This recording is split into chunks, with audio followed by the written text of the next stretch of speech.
Yun pong resort ni Mayor Punsalan was built in an agricultural area because San Miguel is basically an agricultural area. Hindi niya pinareclassify.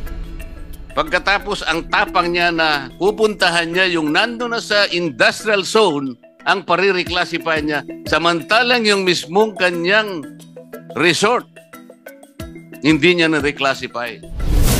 Actually po natigil po yung resort niya. Hindi nga, yung sabi niya, binakuran niya lang at ang natitira lang are skeletal structure. I am asking you, totoo ba yun? As the municipal engineer. Totoo po yung as of now. So, Mr. Chair, sinabi niya noon, and I can still recall. Ayan po, paano mo sasabihin ngayon na skeletal structure yan?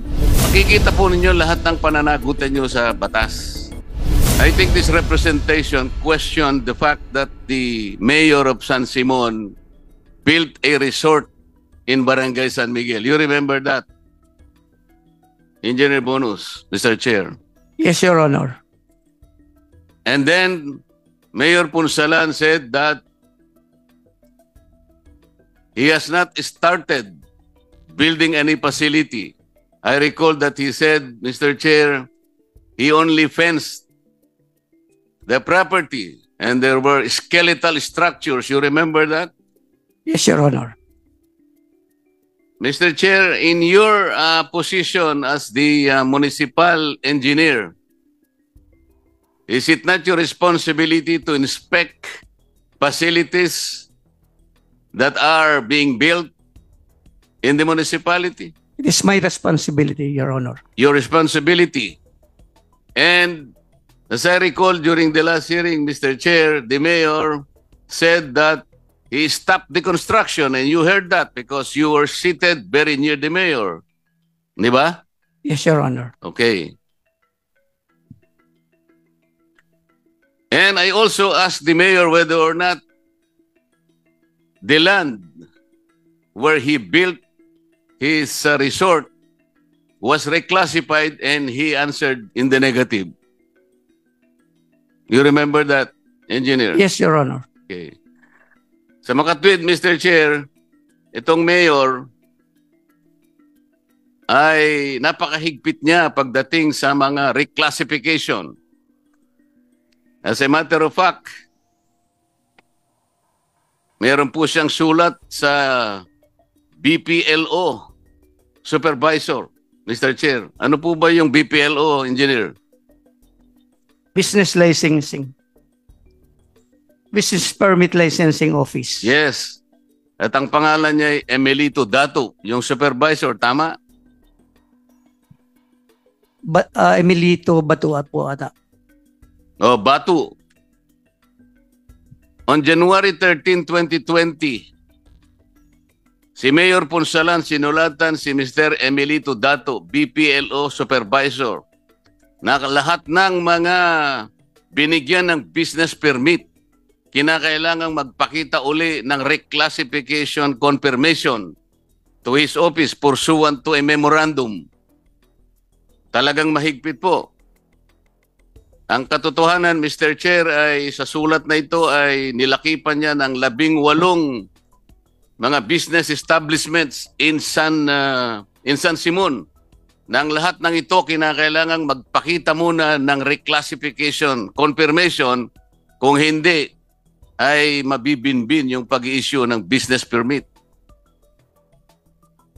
Engineer Bonus, ito pong 18 establishments na pinipilit ng munisipyo na magpakita ng reclassification confirmation, they're all situated in the industrial commercial area of San Simon based on your own CLUP.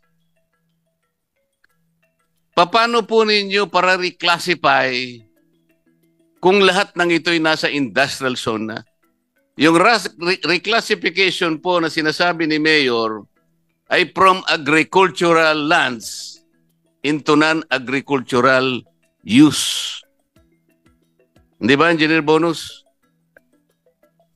Yes, Your Honor. Oo. Paano mong irarekla?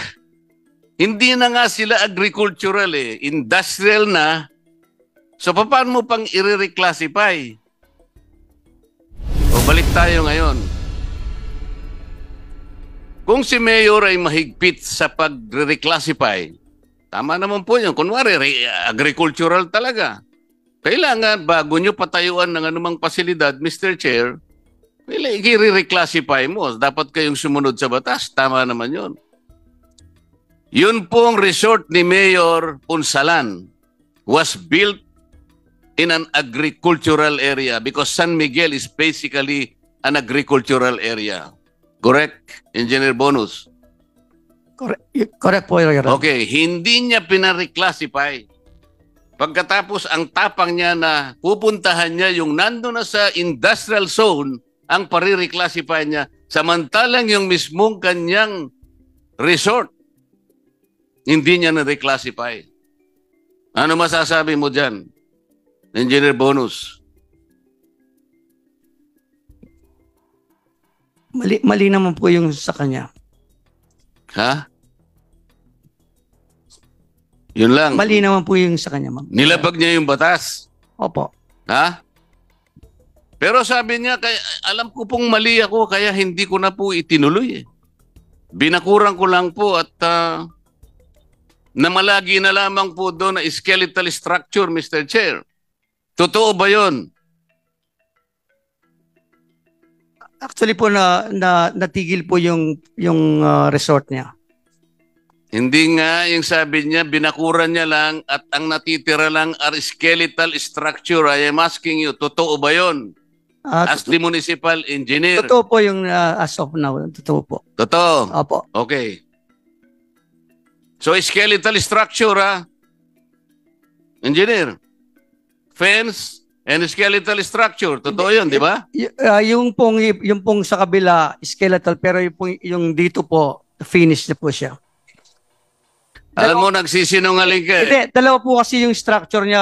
Alam mo, bakit muna ako sinasabi sa yung structure? Ang sinabi niya, skeletal structure. Nagtatakipang kayo.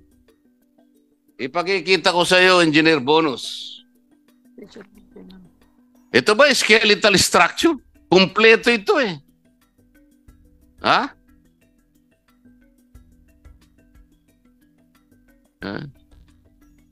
Mr. Chair, for the record, I am showing to Engineer Bonus the completed skeletal structure describing the completed resort of Mayor Punsalan. Nagsisinungaling ka, Mayor. Tinatakpan mo eh.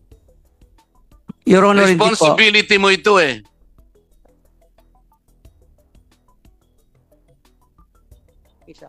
Oh. Hindi ba resort niya yan?